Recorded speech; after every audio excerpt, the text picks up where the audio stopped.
Welcome to Fun and Games Side Quests. Every episode is a different host sharing a video game they love and why they love it. Hello, everybody, and welcome to Side Quests. My name is Beau, aka Beau from Underplayed, an indie game podcast that I've done for several years with my best friend, Disco Cola. I'll tell you a little bit about how Underplayed works. A normal episode has two main segments. First, we have Secret Games, where we each review a game we've been playing in secret, somewhere in the indie space, just as long as it's an indie game we haven't reviewed for our podcast before. And these are the lesser-known indie games. These are the games that maybe fly a little bit lower under the radar.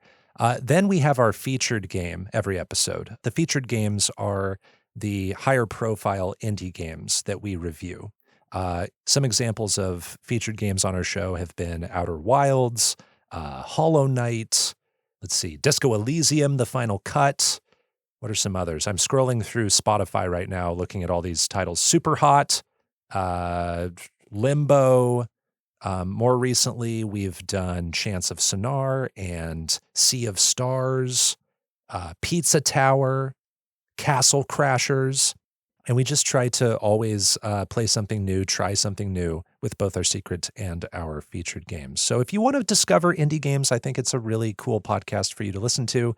As far as content, I also stream on Twitch, and you can find me at twitch.tv/BO__PO. That's 2 underscores, where I stream lots of indie games.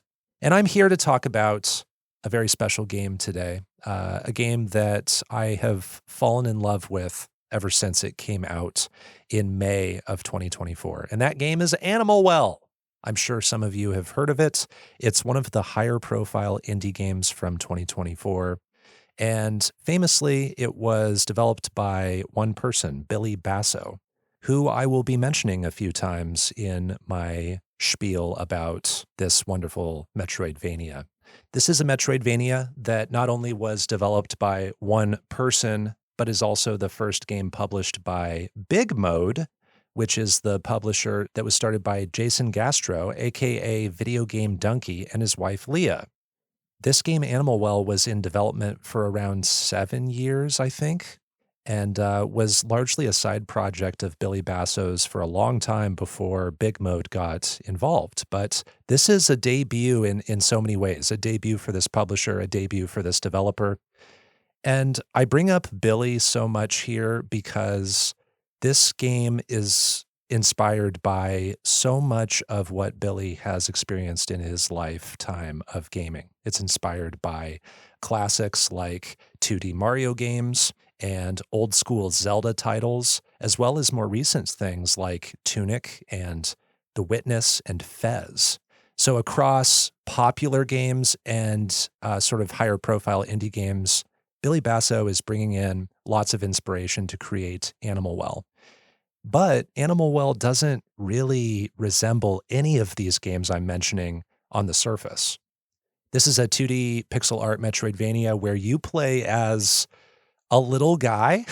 I don't really know what he is, but I think there's a consensus that you're a blob.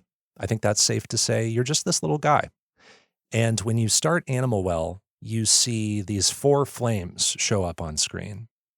And one by one, they disappear. And as they disappear, you hear this bird-like sound that sounds like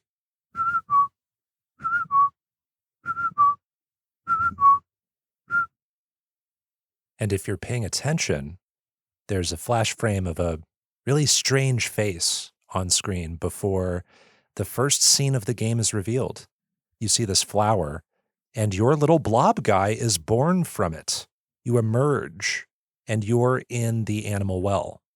You're in a very large, dense, and dark well that's full of creatures. And immediately we see one of these creatures. It's a squirrel who you can chase, but you can never quite catch. At first, there's not a lot you can do movement-wise, but the premise is really as simple as you need to explore this well and figure out all of its secrets as you search for the 4 flames that you saw burning at the beginning.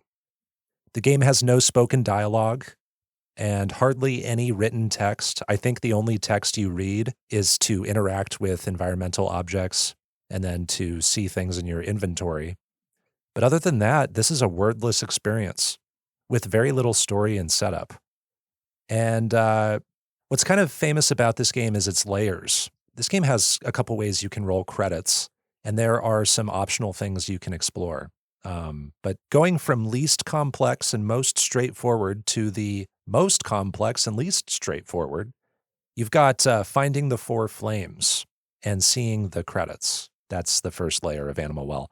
The second layer is finding all of the hidden eggs in the world and getting all the achievements. The third layer has to do with community-focused puzzles and even ARG elements, which have been solved by now. And the fourth layer involves repeat playthrough and speedrun challenges, deeply hidden clues, extremely obtuse puzzles, and things that I would just never be able to solve myself. However, just playing the first layer and getting to credits is a completely valid experience and one that will leave you feeling full, and one that I really loved streaming in May of 2024 and then replaying in November of 2024. When I was in the middle of my first playthrough for Animal Well, it's all I could think about when I was not playing it. And that's not an exaggeration. While I worked, while I ate meals, while I was trying to fall asleep, I would think about this very strange, dark world. There are so many things I love about Animal Well, and I think this is a masterpiece in every conceivable way for me. When you first start playing this game, it immediately feels good to move around. That's what we look for in a good platformer or a Metroidvania, is just immediately when you are holding the controller, moving your character, what does it feel like? And in Animal Well, it feels great to jump. The movement speed is just right. It is all so perfectly tuned. And as you explore this world, you start to find items that let you perform new maneuvers. This is a hallmark of any good Metroidvania, finding items that let you explore the world differently. But here's where Animal Well does things in a new way. You find toys in this game. You don't find new swords and weapons. You're not shooting a gun. There's actually not really combat in this game. You're finding toys that sort of act as tools in a toolbox. You find things like a bubble wand and a yo-yo and a flying disc and a slinky. They're very unconventional, but each item is used to do things I've never done in a game before. And you keep discovering new ways to use these tools over and over and over again. One example is that you get the disc. It's like a frisbee, and you can throw the disc. And at first, you can use this to activate switches on the other side of a room. So that's a usefulness that's immediately present. Later on, you might find dogs that want to tear you to bits because they just want to bite into you like you're a chew toy. But one way you can distract them is with the disc. You can throw the disc above their heads and they will chase it instead of you. The bubble wand is nice for creating a bubble in the air that you can jump onto to make an improvised platform. But if you experiment with the bubble wand enough, you'll find that you can do bubble jumping, where not only are you jumping from one bubble to a platform, but you can jump onto a bubble, jump from that bubble, and immediately blow a second bubble and make another bubble platform in the air. And this allows you to climb to much greater heights than you ever could before. Some games would give you one innovative item that changes how you look at gameplay. This game eventually gives you 12. 12! 12 items that make you look at this entire place differently. I love how Animal Well makes me feel. When I solve puzzles in Animal Well, I feel so smart. And that's due to the fact that the puzzles are presented in such a way that your hand isn't held, but you are never so stuck that you run out of things to try. You're given this toolbox of toys, and some of the most rewarding times in Animal Well are when I think something that's kind of off the wall for a solution to how to get through a challenging room, and then I try it and it works. It works how I expected it to.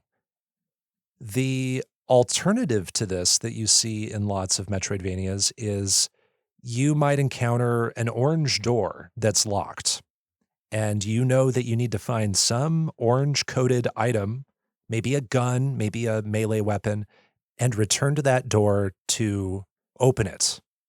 Animal Well doesn't telegraph things like that, and it doesn't need to because the puzzles are designed in such a way that Billy Basso is wanting you to use experimentation and intuition, and the game celebrates those ideas. The world of Animal Well feels singularly secretive, too. This is where you can kind of choose to investigate as much or as little as you want, but the number of secrets and puzzles in Animal Well is absolutely astounding. It feels like every single room is hiding something, and you eventually feel like you're always within inches of secrets hiding in plain sight. There are animals that seemingly do nothing in this game, and the deeper you look, the more experimentation you try, the more you'll come to suspect that those animals actually do something. It also often feels like you're being watched or that something could surprise you at any moment. There's this subtle eeriness about Animal Well that gets under my skin, and much of this has to do with how the game sounds. There are games with soundtracks that I love, that I will listen to on repeat, that I just cannot stop listening to. Animal Well is different. When it comes to music, Animal Well actually doesn't have that much music. But when music is used in this game, and it is very sparingly, it's used to such great effect because you're so used to not hearing music that when it does hit, it makes such an impact on you. I also get chills from the sound effects of this game. There's a cuckoo clock that plays every hour or something while you're exploring, and it comes out of nowhere. It gives me goosebumps every time. And the animal sounds that you hear are something else. You see all manner of fauna in this game, and while you can recognize a kangaroo or a dog or maybe a crow, how they sound is so uncanny. The sounds are haunting in this game. For instance, the crows have a caw that you would expect a crow to have. You know, we've all heard a crow go, bah! You know, that's probably a very bad impression of a crow. But in Animal Well, the caw sounds more like a person in anguish yelling at you. I won't even try to recreate it because I don't think I could. And what's interesting about this specific topic is that many, if not all sounds, are just Billy Basso saying words into a microphone and then heavily editing them with effects until they sound unrecognizable. That's just one instance of his very creative human touch that he's put into this game. And on the topic of these animals, I get to the visuals because visually, graphically, the animals are also a little strange too. The way they look and animate is somewhat familiar, but sometimes the movements are erratic in such a way that is off kilter. And I think that's a very conscious decision to make this game feel otherworldly. This game feels unnatural. It feels like a dream. And a lot of that has to do with the environments as well. This game's pixel art and sort of old school CRT look is just unmatched. You have to look at screenshots from Animal Well if you're not familiar to just see the dreamlike sort of world you can get lost in here. There's rich detail from reflections on the water to flora everywhere to tiny background details. You'll see little details in the background and you'll sort of wonder what things mean. And that's going back to the secretive nature. This game sort of trains you to look deeper and deeper into what it's offering to you. This game, again, just has so many secrets, so many innermost secrets that are just galaxy brain reality shifting revelations when you discover them. While I play Animal Well, I feel like I'm playing a game where the creator is somewhere nearby. I feel like Billy Basso is somewhere behind a curtain trying to have a conversation with me while I'm playing Animal Well. But he's not allowed to reveal himself and he's not allowed to speak. He can only show me things. And I don't always know what he's trying to show me, but I'm always listening. I'm always more alert and more curious the more I play. So Animal Well feels like a once-in-a-lifetime game. It is a giant puzzle box of intrigue and insidiousness. It worships intuition. It respects your intelligence.